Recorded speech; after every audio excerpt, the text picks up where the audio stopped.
So tonight, our conversation is trans women, cisgender women, which is women that were born biologically female, and the stigmas that separate the two.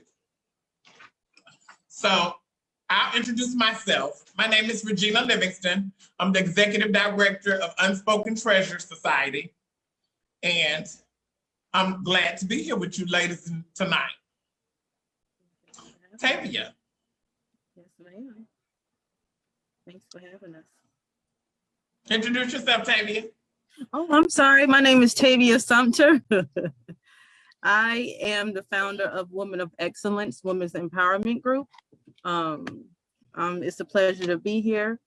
Good evening to all of the ladies on here tonight, and thanks for having us on this platform. Hi, everyone. Christine. Oh, go ahead, Milan. Hi, everyone. I'm Mulan Williams. I am the Executive Director of Divas in Dialogue and the Outreach Coordinator for Miracle of Love. So happy to be here as well. Justine. Good evening, everyone. My name is Justine Ingram. I'm a program manager for Trans Housing Atlanta program, as well as the capacity building specialist for Southern AIDS Coalition. Okay. And Kristen. Good evening. My name is Kristen Hickman. I'm just here on behalf of Shatavia. So thank you, ladies, for having me. Okay. Now, the reason for us being here tonight is there's a stigma, and this is like a conversation that really needed to be had. And in honor of National Women's Month, I thought no better time than us to come together and start discussing a very controversial topic. The first question I have for the panel is from your own personal experience. Do you believe that there is a social division between transgender women and cisgender women? And if so, why? I'm going to answer that first. There is definitely a social division. Reason being, there's so many different mental capacities for different women. Some women look at trans women as competition, or look at us as someone trying to be in competition with them. Or there's like this back and forth, like trying to, some women feel the need to out transgender women. And I know for me personally, that was something that kept me at bay from having a lot of cisgender women friends, because, you know, that's something that can be very uncomfortable, and that's something that can put a trans woman in danger. And it's not so much of the transgender woman trying to hide who she is as a person. It's just, that's her place to put her identity out and no one else's. And so you may be in an environment that just because a cisgender woman puts that out, a man feel like he has to get violent or ignorant just because of that reason to solidify his manhood. So it's a lot of different scenarios. I will be here all day trying to go over all the different scenarios, but there's a huge divide, and I feel like it's just a huge misunderstanding, because for the most part, transgender women have respect for women for the most part, you know, and I can't speak for all transgender women. I can't, I really can't, but I can speak for myself.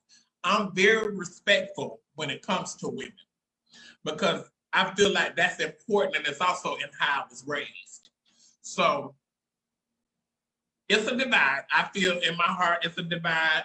I just described my reasoning for some of the divide, and we'll move on to, would you like to answer next, Milan? Yeah, so I'm gonna say yes and no. It's a divide, I think, when it comes to when men are involved, when looks come into play, and things like that. I think there isn't a divide if we're just doing hair and makeup. You know, we can be the best of friends when it's time to get your hair and makeup done, but when it's time to hit the real world and I'm getting more attention than you are, or vice versa, that's when the problem comes in. At least that's from my experience. And like you said, I can't speak for all.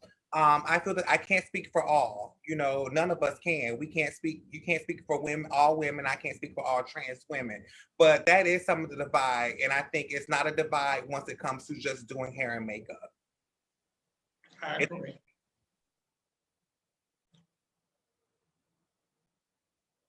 Tavia, do you want to take on that question? I'm gonna let Kristen go first, but I think Okay.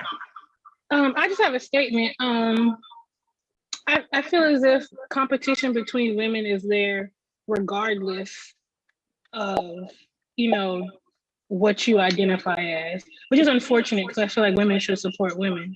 One question I do have for transgender women is how do we not come off as disrespectful or offensive if we don't know that you're trans?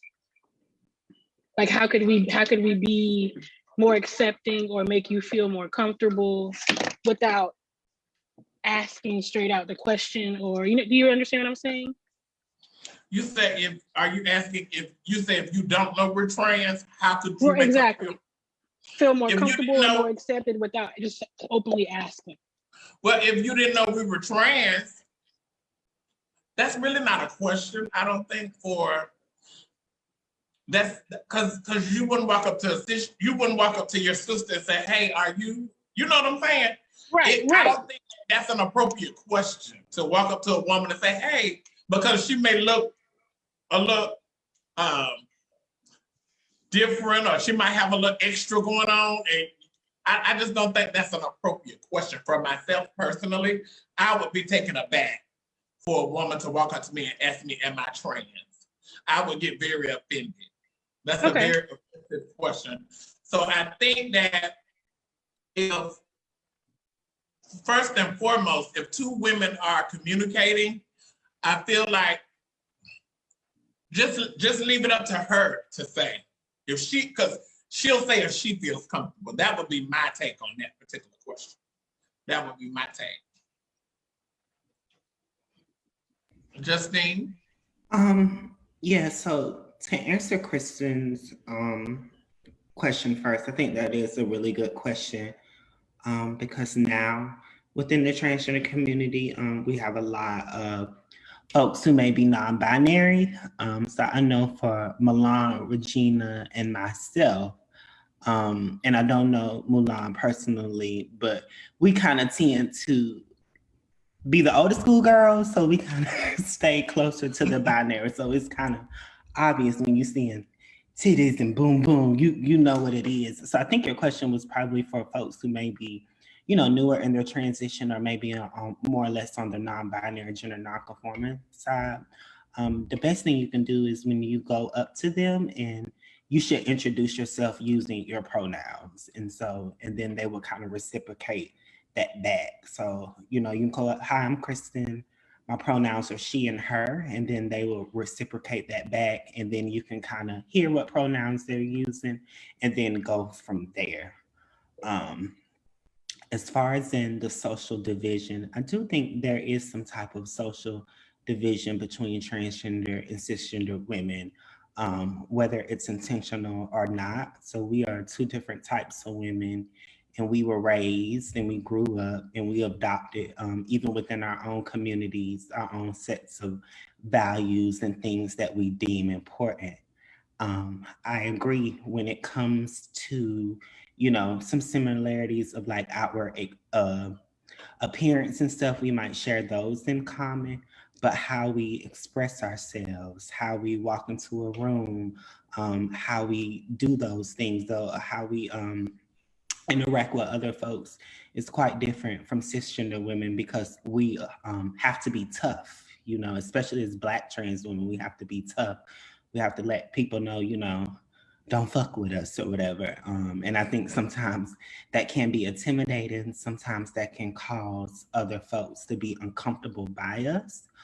So I think ways that we can kind of mitigate those social kind of differences is just to kind of put yourselves in the other person's shoes. So I know that I have 3 older sisters, so, you know, and they're like stair steps. So, you know, I have a lot of dealing with women and their personalities and how things can go from this way to that way. And I have a twin brother, and bless his heart, you know, he's like always caught up in the middle of everybody else's drama.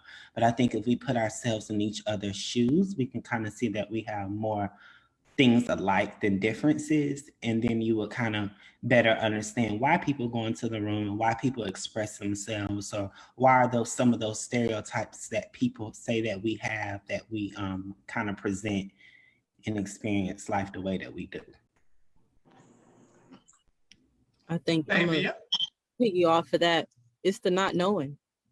I think it's like that for a lot of people. Not everyone have the aspect, look or view it like I just love people no matter who they are or what they choose to do. And it takes a lot of times. It takes people to actually witness or go through, experience something with someone that's close to them, or like in the workplace, for them to see what people actually go through, what transgender women actually go through in society. You know, I have a view or take on it as I love people regardless.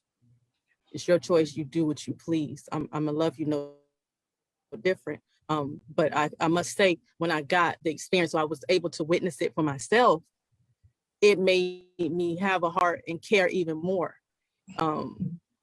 in a sense, because I was able to see, you know, how a particular person had to hurt because they had to deal with the scrutiny and, you know, the name bashing and, you know, all of that comes along with, you know, choosing to be transgender.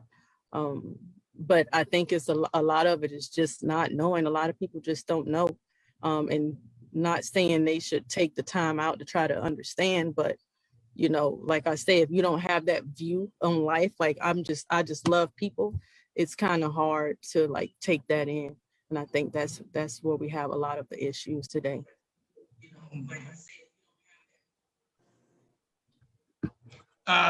LaShawn, welcome. Hello. Would you like to introduce yourself? Finally. Hello, everybody. Hello, everybody. It is such an honor and a pleasure. I am LaShawn Strickland. It is very nice to meet you guys. So far, so good. I'm just getting here, so I'm not really sure how much I've missed, but I am very excited to be here with you ladies tonight. And so I'm just going to be piggybacking off of you guys, and just I'm going to go with the flow tonight. And I definitely think that we can learn things from one another, and this is such a great chance and opportunity, because honestly, I do not think that it has anything to do with gender itself. I believe that it has everything to do with a person and who they are as a people. And you have to understand who you are and what your purpose is as a person, as an individual, to understand people. So I'm very excited tonight. Okay. Well, I'm going to go to the next question. The next question is gender identity. Who I identify as, and sexual orientation, who I have sex with, has been subject of controversy, particularly in the realm of dating for men who are trans attracted. Why do you think that trans attracted men have such an issue with openly dating trans women? Society. Okay. Did you get that? You got that, LaShawn? Do you want me to repeat that? No, that was good. But go ahead. I'm listening. You want me to repeat that one more time? No, I heard you, but go ahead. I was gonna let you guys expound and then I was gonna go ahead and go on in. But go ahead, y'all got it. Okay, so I'm gonna start with you ladies. Tavia, first. Someone said society, and I'm gonna have to agree with that. Like, it's this thing, this stigma that people have, you know, and especially for males, it's so hard for people to live in their truths, and it's very unfortunate, you know. But you would get like chewed up and just beat down for choosing to, you know, to love who you want to love. I don't think it's right, but it's that picture that society has painted, which makes it hard for the person that's, you know, choosing to love who they want to love, and it makes it hard for the other side as well. It's tough, but you know, I can't say a whole lot on, you know, why I feel, because I've never been in that type of. Who wants to go next? To it. Go ahead, Milan. Yeah, so society is mine too. It's because society, the views of other people, like if someone was to come out, like say if the neighborhood dope boy was to come out, the backlash he would get from the girls he'd been with, let's not forget the baby mama, she would be like, oh my God, you going with a man, I don't care how pretty she is or anything. And it seems like with women, that's the jab. That's a man. You know what I'm saying? So it's really society and how they view us. And it's also us for putting up with the BS. You know what I'm saying? Right. It's also us. So I will take accountability for that. It is also us for dealing with the men who are DL, you know. But if society would view us more as human and other women would treat us more as human, you know, it wouldn't be a real issue. And that's my take on it. I'm gonna piggyback off of what you said, Milan. I feel that sometimes certain groups of women, because I never say all women, because I know a lot of women, and they aren't the same. Just like I said, for me, when I talk about myself, I always say for me, because I know I'm completely different from the next trans woman. But you have some women that feel like they own men. And so it's a huge issue when they see a man with a trans woman, even if they're not in a relationship or anything. If they see you just standing there having a conversation with a woman, it's an issue. Oh, you talking to, what? Oh, so you gay? Oh, so you talking to, you know, it's an issue. And it's something that is so, that eats up under my skin. It gets up under my skin so bad because that is so disrespectful. I have so many friends that are men that are very comfortable standing around talking to me because of who I am as a person. Right. And they have to be ridiculed. I'll give you an example. I used to work in fast food, so that lets you know right there. Because you know the mental level sometimes of people who work in fast food. And so when I used to have like young men on my shift who were cool with me, I have went through every instance with different, you know, cisgender women on the shifts and who I've worked with. And, oh, since we always talking, he gay. Or, oh, he like Regina. Oh yeah, y'all know he get down. And stuff like, you know, and it's just stuff like that that makes men fear to even be comfortable sometimes with transgender women. You know, it takes a man who is comfortable and confident in his own skin to stand and speak and say, hey, don't come to me with all that. You know, I'm gonna talk to who I want to talk to, and if you have a problem, you can kick rocks. You know, you do have your men who are like that. But that's the very reason why I encourage with everything in me for trans women not to date DL men. Because that is so dangerous these days. It's so dangerous. And so you just don't know what you're gonna get. It's like a box of tricks.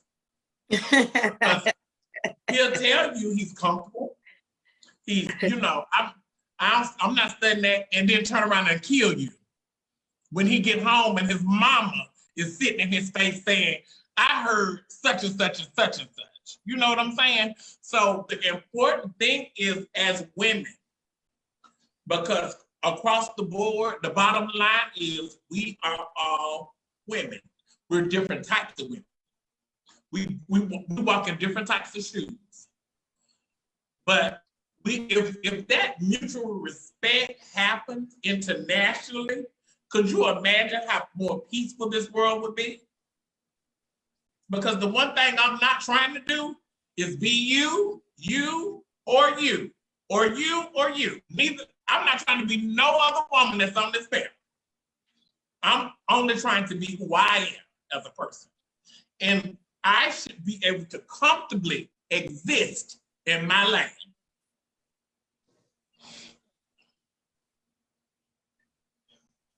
Next. This is good teaching. This is good teaching. I love it. Can you guys hear me well? Very well. Okay, so I'm going to definitely piggyback off of a lot of what you said, because that was very great meat, right?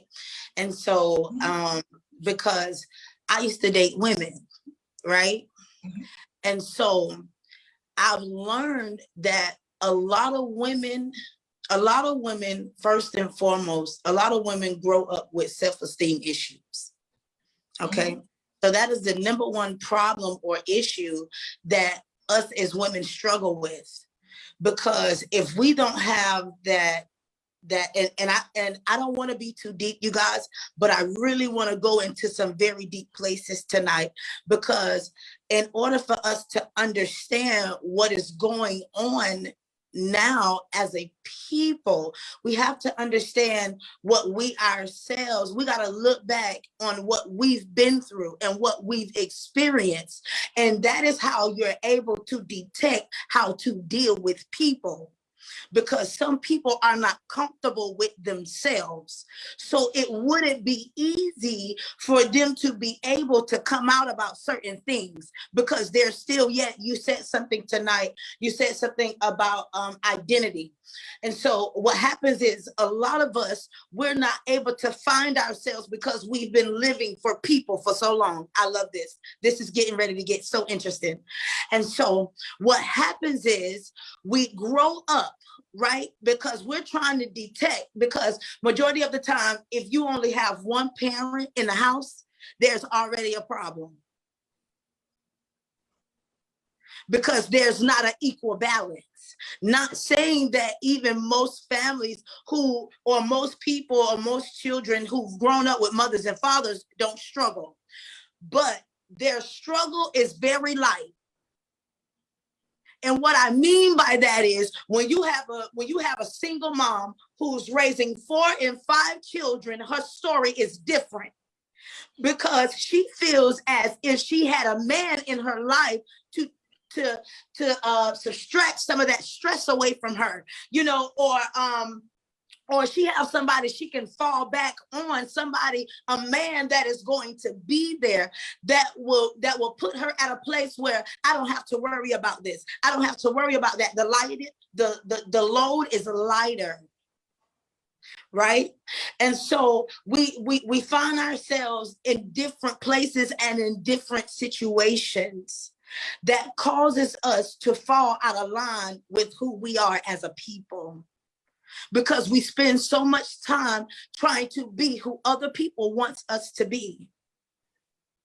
And so we grow up with going through our lives with identity crisis, because most women try to figure out why some men are feminine or why they have feminine ways.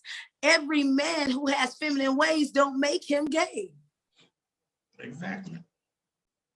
Every man, it's just maybe 9 chances out of 10 he grew up around a lot of women. Mm-hmm. That doesn't make him gay. It doesn't even make him interested into a man. And see, what happens is sometimes, and I like what you said too, because I really do take offense to women who are so comfortable with women dating women, but it is such a problem when a man dates another man. It is very contradicting,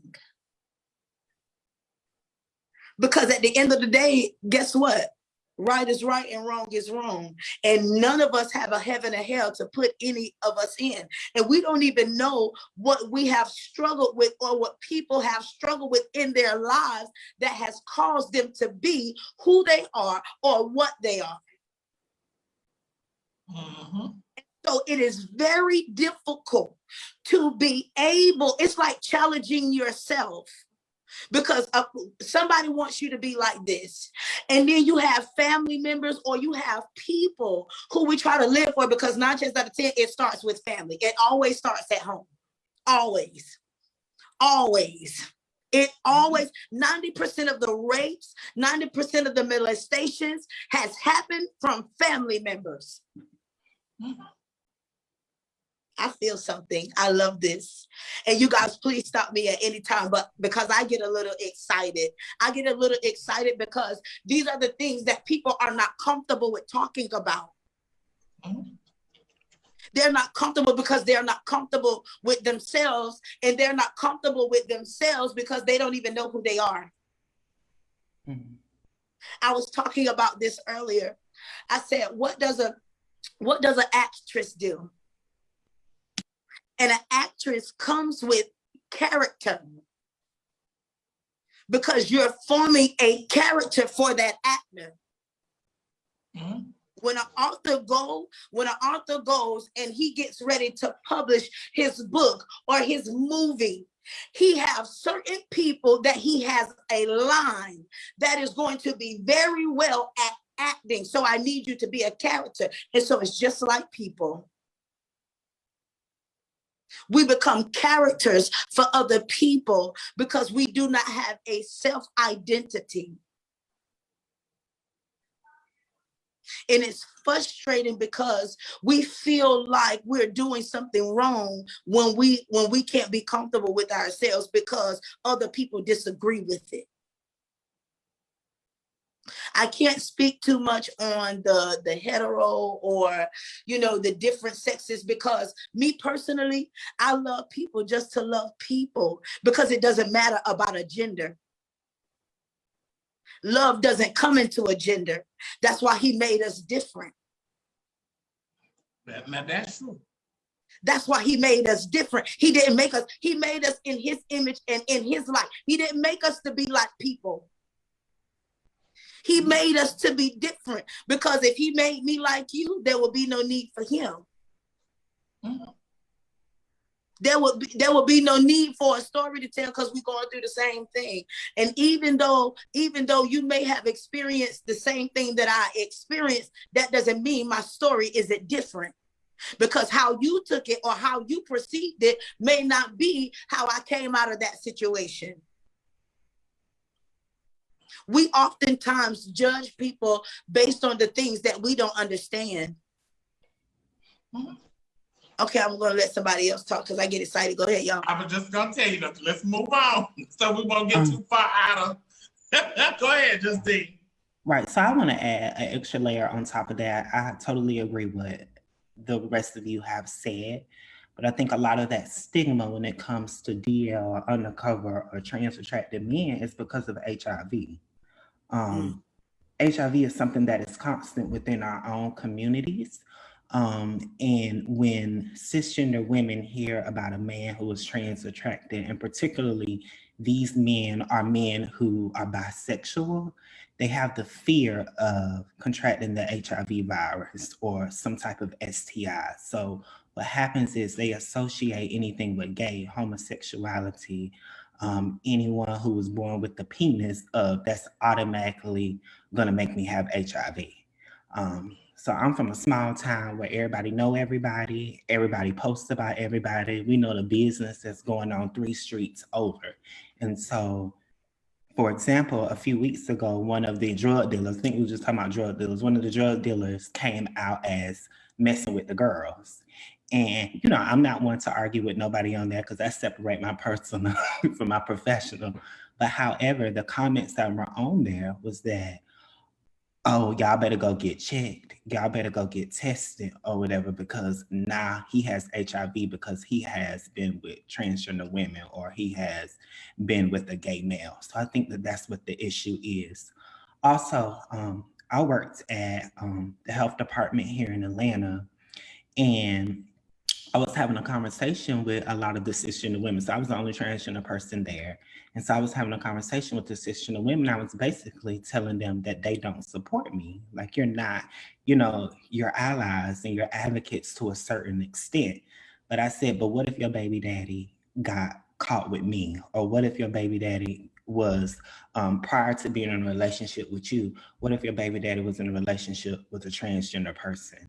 And they were like, oh, well, you can't say that because that's not, well, baby, you don't know. And I told them, I said, the issue is, and the problem is that you think by someone being in a sexual relationship with a transgender person, or you think that someone being in a sexual relationship with a gay person, that that person automatically has HIV, or that person is automatically dirty and nasty and they're going to give you something. And what you don't see is that by in turn spewing those type of stereotypes and putting that information out there, you're keeping folks down. You're keeping people hidden. You're keeping people where they sneak around and they do things in the dark and stuff, and not actually speaking up and getting that services and that preventive care that they need. So if we lived in a world, or we lived in somewhere where people are genuinely 100% free to be who they are without stigma, then I feel like we could have eradicated the HIV virus 20 years ago. But that is not what's happening. And even for myself, you know, I know that I have cousins and a brother and stuff like that. And, you know, people talk. And so if I find out that my cousin is a trade, or I find out that somebody is a down low or undercover or has been rumored or something to sleep around with those of the same sex or those who are transgender women, I'm automatically calling, like, you know, make sure you put on a condom, make sure you do this and do that, because that is the idea and the ideology that we have, even within internally in our own transgender and Black gay community, that you will have HIV. So I just wanted to bring that to the table as well. Yep. Kristen?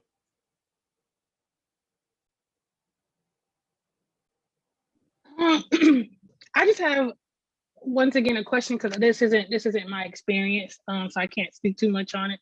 But I do have a question as far as the dating goes. Is that something that dating DL men, is that accepted, or is that something that is like, how does that conversation go? Like, do you always know that someone is DL, or are you looking for DL men, or is it just something that comes about? Well, I'm just going to give you an example. When I was growing up, Mm-hmm. back in, you know, the early 90s, we called the guys that were DL trade. Right. So trade would mean, of course, that he dates women and then he messes around on the low, pretty much. Mm-hmm. So it was a late night type deal. Like, you would meet, you know, the guys would come out late night and want to tip. But all day long, you're a punk and you this and you that. But when it get dark, then, hey, what's going on? You know, so that was the thing back then. And so when you fast forward to 2021, the visibility, you know, I think is what brought a lot of attention and spotlight to people who once just kind of blended in and just, you know, went normal. You know, everything was just kind of, I'm not saying it was 100%, but it was just a little bit, it was just kind of. Right. And so now it's out. It's a spotlight.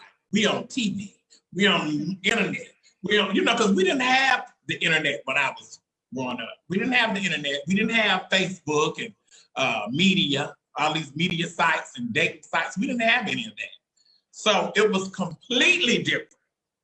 So Right. now that everything is so in your face, it makes it even more of an issue. It makes it even more of an issue because now you have people all on Facebook saying it and all on, on all the sites saying it. So it causes issues in all different type of ways. But when you are comfortable in your own skin, that is the first step to normalcy. When you're just comfortable and really nobody can bother you at all. Right. I'm not uncomfortable in no scenes that I'm on. It's just I know that I stay away from certain scenes because I'm not gonna allow anyone to disrespect me. Really? And that doesn't have anything to do with a gender. I'm not gonna be disrespected. I don't care where I'm at. So I make sure that I make wise decisions when I'm going to different scenes. But that, everything is in your face. And so that's something that brings attention to it all. And I also think that just adding to the piece of self-esteem, for a lot of transgender women, and I can only speak for me and my circle, but for a lot of transgender women, we do suffer from some type of self-esteem issues because for many of us, we've kind of felt thrown away, especially when, we begin to transition. Because like Natalia said, it's different now. And so now, it's so much stuff out there and, girls can transition a day and 1 month later they in Miami getting bags. Like I ain't never seen nothing like it, like they have that type of support and stuff versus, years ago, it wasn't that type of support, your family's pretty much was done with you and threw you away and you went, to the streets and hustle and grind mode to make a way for yourself. So I think that, that really weighs on your self-esteem, even looking back on childhood, how most of us were very feminine and stuff and always being told no, and you can't do this and can't do that. That kind of weighs on your self-esteem. And sometimes you accept things. You accept for if somebody comes and say that you're pretty or somebody wants to lay in the bed with you all night or somebody, you accept that type of behavior, whether, it's good for you or it's not. So I think that we all have a sense. Majority of people all have a sense within inside themselves of, this is good and this is bad. But I think sometimes certain people have lower self-esteem just because of what they've been through, and they will accept things that other folks may not, that may have more privileges or certain privileges.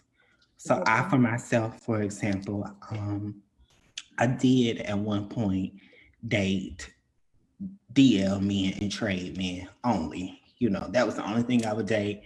If you had if your shoe was too tight, I didn't want you. I wanted a certain type of a man because that validated who I was, For all the years I was whooping my ass in school and stuff. Now I know, that I'm a woman now and not everybody looking. So it's like, check, you know what I'm saying? Right. Or, you with me and, this and this and this, it don't matter. But, as I started to kind of value myself more, as I started to invest in me and I've gained certain privileges. So, that kind of put me up out of that. Then, I started to view things and view the type of men differently, or, what I would look for in a man definitely changed.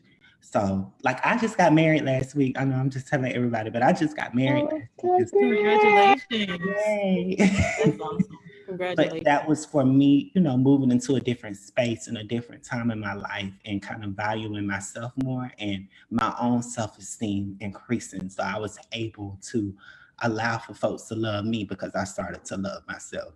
Oh, that's good. And may I add to that, they are a beautiful couple. Very, very beautiful. That's so I have to show you a picture, Tavia, when we get to that's so awesome. Beautiful couple, beautiful. Let's go to the next question. Violence against all women is an issue that must be addressed.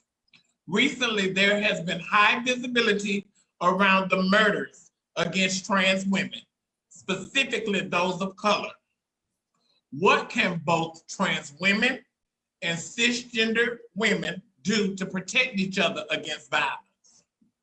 Have you had any personal experiences helping a sister of yours out of a violent situation? So did y'all get that? Y'all want me to repeat it? Sure. I think we got to talk about it. You have to be vocal and talk about these type of situations. You have to speak up and let people know what's going on. Personally, I haven't been. Yeah, you got to be comfortable enough to speak up, be an advocate. If you're not in that population of people, be an advocate for them. You know what I mean? Because at the end of the day, that's crime. It's not right. No one should be treated unfairly. No one should be killed because of their choice. So I would say, speak up. I know for me, I have dealt with helping one of my sisters out of a violent situation. And when it comes to that, it's really across the board. It's across the board. Cis and trans women both experience violence by the hands of these men. And it's really, really sad when a woman feels like it's okay, It's really sad, when a woman feels like, we'll be all right, I got it, I take care of it. It's not okay. And I have dealt with so many different instances of telling women to leave. You don't deserve that. And it doesn't matter what's up under your clothes. A woman does not deserve to be beat on and disrespected by a man that does not appreciate her. Because if he's beating on you, he does not appreciate who you are as a woman. So I've dealt with that. And I think one of the biggest ways is just what you said, Tavia. You have to advocate. You have to speak. You have to have a communication, and you have to remove those stigmas. That's why it's so important to remove those stigmas. It's important, because I am not going to allow no man to put his hands on my sister. We're going to have a problem. But see, then another problem will arise if your sister leave the situation and then go back to this man, which is what happens in so many different situations. So it's going to depend on my sister's mindset before I lose my freedom, and I'm sitting in prison and they out here happily living together and living it up and he's still beating on. So that's something that you have to be conscious of when you're running into situations trying to protect your sisters. But I encourage and try to motivate as much as I can how beautiful my sisters are. That's one thing that I do. I always tell my girls, you are beautiful. And you have to, if sisters would tell each other that more, it would be much better. Tell your sisters when they look good. Say that. Say, baby, you look good today. You look beautiful. I tell Tavia that all the time. Ooh, Tavia, you look good. Or Tavia say, oh, I like your hair. Or Milan, or just all of it. I feel that if that happened more, it would be so much better. The surroundings would be so much better. And when a woman have a low self-esteem and you tell her she's beautiful today, you have no clue how that makes her feel on the inside. I know that's right. And I definitely like to add to that because I think, and like you said, it's very important for us to share those feelings and emotions as sisters because we never know what each other is going through. We never know what each other, may be experiencing. Even when we were talking about, just the forms of abuse, a woman may not struggle with being abused, physically, but mentally, you might as well go ahead and knock me out. You know, if you're going to talk down on me, if you're going to make me feel like I'm worthless, if you're going to make me feel like nothing that I do, you appreciate or you value. And see, we ourselves, we got to learn how to value ourselves first, because a lot of what we look for in people, but it's really in us. And we're never going to, because watch this, it doesn't matter how good a person is to you. If you're not 10 times as good as they want to be to you, as you are to yourself, what they do to you or for you isn't going to mean anything. It's not going to matter. And even when you, just going back to speaking up on, you know what I'm saying, us having to speak lives into each other, you know, we be so focused on, or women, I'm sorry, because I'm not going to say we, but some women focus on materialistic things to where they can't see past the makeup. They can't see past the lashes. They can't see past the inches. If they don't have no inches, they're not beautiful. If they don't have the lashes or the makeup, they feel like they're a totally different person. They forget about who they are as themselves. And it's very hard. So a lot of the times why I feel that women bash other women is because they're not comfortable with themselves. They're not comfortable with themselves. And so they're disgusted because they're trying to find their place. And if it looked like somebody got a little bit more than them, it's a problem. Hey, what about you? It's cis complimenting the transgender woman. That has to happen as well. I think women women period are beautiful. And it does not matter because listen, let me tell y'all something. Oh my God. Listen, I have seen some transgender women and I'll be like, baby, that was your purpose. Not that he wasn't meant to be that man, but you have some very beautiful women. But I feel that women have to be able to tap into that. You know, even as a trans, you got to be able to tap. If you gonna do that, you go all the way. You go all the way, and you be beautiful in your skin.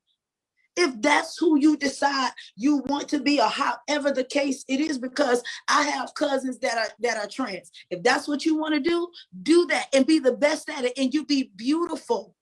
And you don't let anybody talk down on you or make you feel less than a person because you decided to be different. There's nothing wrong with being different.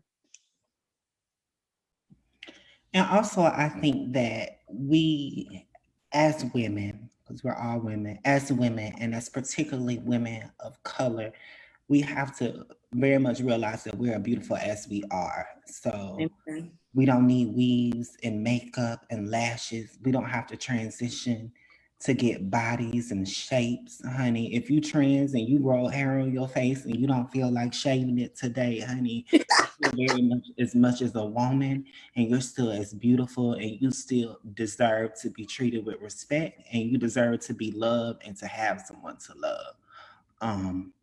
I think that what happens is, and I think that generational violence and generational poverty is something that is real, particularly within our Black communities. We see that, we accept that, we hear it on music. If you listen to music, they talking about slapping hoes and bitches and stuff. I don't understand why is this okay? Even how we refer to ourselves. So, as a sisterhood, we can refer to ourselves, oh bitch, and these and this and this and this. But, it starts to concern me when men refer to women, any type of woman, as a bitch and a hoe and stuff. It's like they don't respect us, because it appears that we don't respect ourselves. So the thing is like the best thing that we can do, the best piece of advice that we can do is we can model healthy relationships. We can model, having high self-esteem. We can model how we carry ourselves, because that may change somebody's life. If this particular relationship over here and they knocking and beating and carrying on every single day, and you and your relationship over here, and y'all good, and y'all kneeling by the bed every night and praying and having movie night and stuff like that, model that relationship with somebody else, because then eventually that person is going to wake up and be like, you know what, I don't want this, I don't. And then lastly, mental health. So it's imperative that we have mental health, that we have counselors, that we have some type of mentors and stuff in our community, because a lot of the things that we take on and a lot of things that we endure is because of our own trauma and our own pain and stuff. So never feel ostracized, never feel bad because you need to reach out and talk to somebody, whether it be spiritual, whether it be, Miss Mary down the street who, you can sit on her perch and shell peas, like it don't matter, talk to somebody and just get the help that you need.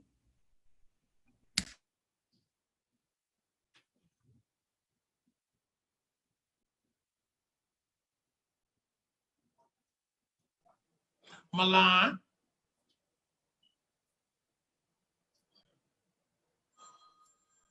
They pretty much answered it in some of the things I said, so you can go to the next question. Okay. Tavia, you had some questions that you wanted to ask, because for this first panel, that was because I think this is a conversation that can't be summed up in an hour. This is something that's been going on for decades. So, it's going to take a lot of these conversations. And one thing that I feel is important is for one of these conversations to take care, to be done in person. We need to start having these where we have panels set up and we're right there together. Because that unity, so you can get up and go and hug those women when we finish explaining what's going on. You know what I'm saying? When we finish telling our stories and we finish breaking things down, we need to leave with a connection. Wow. You see what I'm saying? Because these conversations are not just to be had and to go in one ear and out your other one. Oh, no. This is to teach something, okay? Yeah.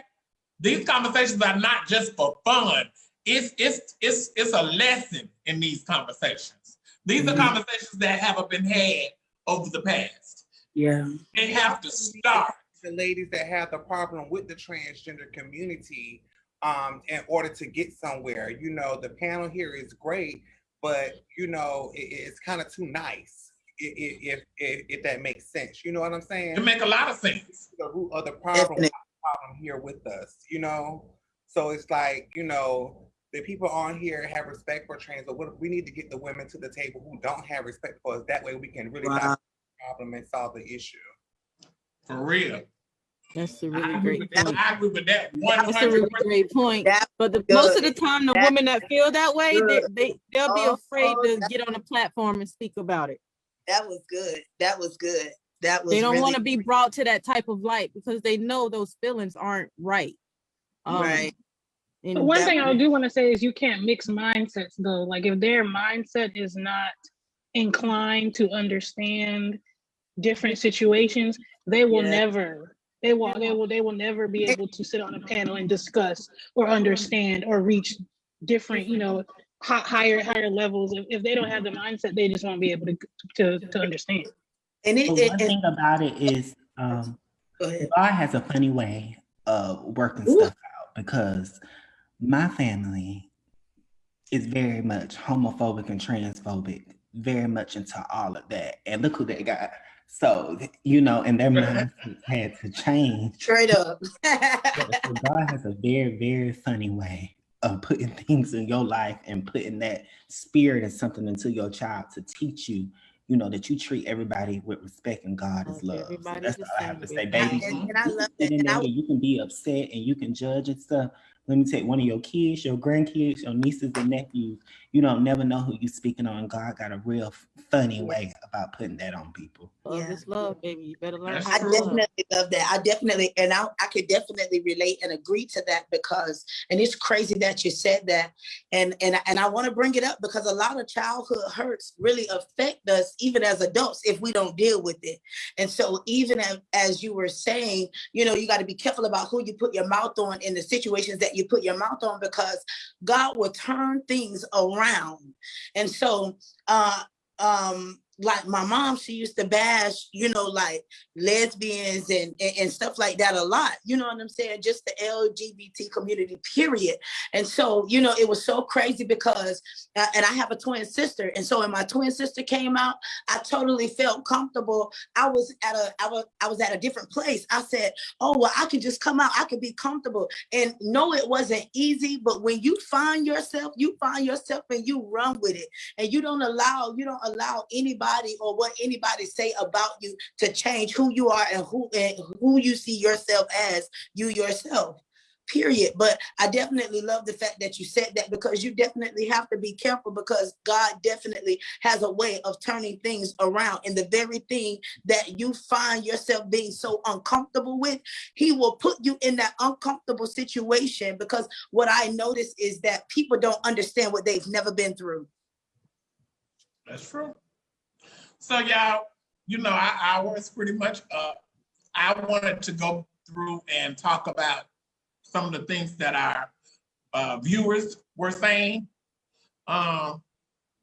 We have now the buyer saying no one chose to be transgender. No disrespect, which is very true.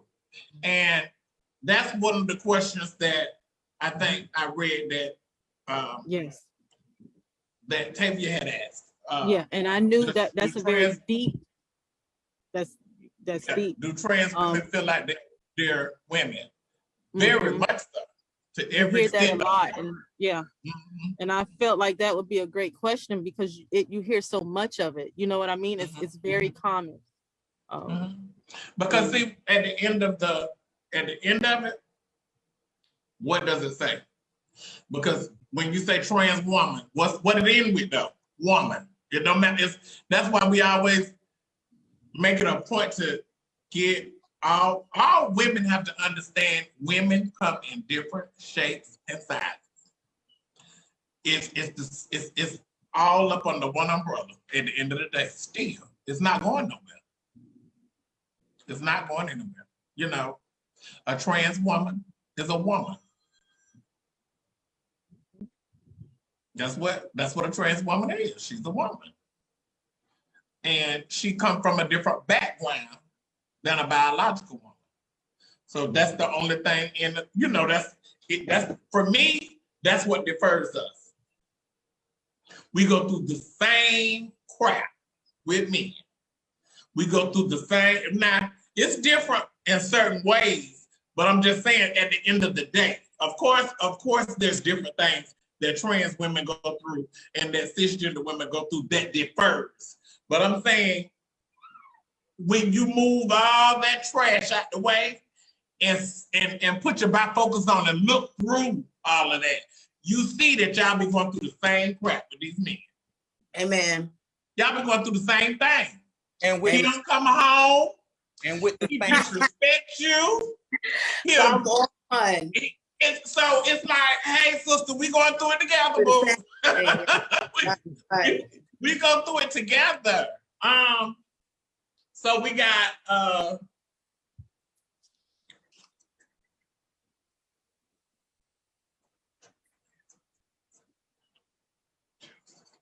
okay, we have one young lady that said she made a decision. I know personally I didn't make a decision. I was who I was from the womb. It was I didn't get up one day and say, oh, I was different from birth. I can agree. I think I made a decision. It was either, I know who I was, I'm very comfortable with who I am, but I think I did make a decision of my happiness or being unhappy. I would rather be happy, struggle and, have a peace of mind than to fit into some box that my family wants me to be in. I feel like I did make that choice. However, I didn't really see it then because I was just, as a young teenager, I was just like, screw everybody, I'm the la-di-da. But, I think like as I got older and folks that I grew up with, they was like, we're so proud that you made that decision and choice and you're so strong and resilient and stuff. So yeah, I agree. I made a decision as well. I could be unhappy as him, or I could be happy as her, and just take it day by day. I hate that we use that word decision, because people almost make it seem like you decided to be transgender, so you also get what comes with it. And I disagree with that. Your decision was to be who you felt comfortable being. Your decision was to live in your truth. Your decision was to be you, and there's nothing wrong with that. Right. So when But you I say think, that, as oh, we you said, made the things have changed, and so back then, you know, if you chose to do this, you know, you either gonna be showing and dancing the house down and winning all the pageants, or you gonna, you know, being a little crafty girl, or you gonna go stand on the corner. I think the bigger question is, why does someone else's decision make you uncomfortable? Right. I think that's the bigger question. You know, that's what it is. I think now question. there's a lot of options and stuff available, and you don't have to do that because people are aware of it. But at one point in time, if you chose this and this is what you want to do, you know, this is what comes with it. Consequences, that comes with everything. That comes with being us living on this earth. Everything has consequences. But your decision about your life should not make me uncomfortable. Mm-hmm. And if it does, that does not mean that I have to bash you, make you feel less than, or come at you in any type of way. You can then make a decision to deal with it or not. Mm-hmm. And then we have Paula Daphne Dupree Mosley. She says, society will probably never accept or view trans women equally, especially when it comes to men being attracted to, you know, to us and dating men. They will always have a negative view on that, and it's so very sad. And then I have a young lady that said, Ms. Tasha Khan said, her mom raised 6 kids without a man in her life. She refused to put up with a man that she couldn't trust. And being a psychology major is actually hard for African American people to down south, and wait a minute, it's very difficult, especially down south, that we have to be an actress. But I've lived as a legal female for decades. But if your gender is revealed, you will never get a job. But other states are more acceptable, but not in the state of Tennessee. In Tennessee, the only state, if you were born with a birth defect, unless you were born with a birth defect. But I fought the commission board and fought that, and mine was changed. True, that stigma has always labeled transgender as they all carries HIV. Okay, she was just speaking of the different topics that we were talking about. And so, ladies, like I was saying, this conversation is one that can't, you know, conclude in one setting, but I'm so glad that we were able to come together and start this conversation, you know, and I agree completely with Milan. We need a panel or a room full of women who need to be taught what it is to respect every woman equally. You know, like, I just feel like if I present myself to you as a woman, that's how I need to be respected, period, point blank. It should, you know, if women concentrated on uplifting each other more, there would be no room to tear each other down. That's a major thing that could improve relationships between women, period. Just respect. If a woman presents herself as a woman, respect that woman. And that's it. But I enjoyed y'all tonight, and I hope we can do this again. Facebook, I hope y'all enjoyed this conversation. I hope y'all learned something from this conversation. If anybody have anything they'd like to add, inbox me, and hopefully we'll do this again soon. Thank you, ladies. Enjoy the rest of your month. This is our month, National Women's Month. So enjoy it, and I love you all. And each and every one of you are beautiful.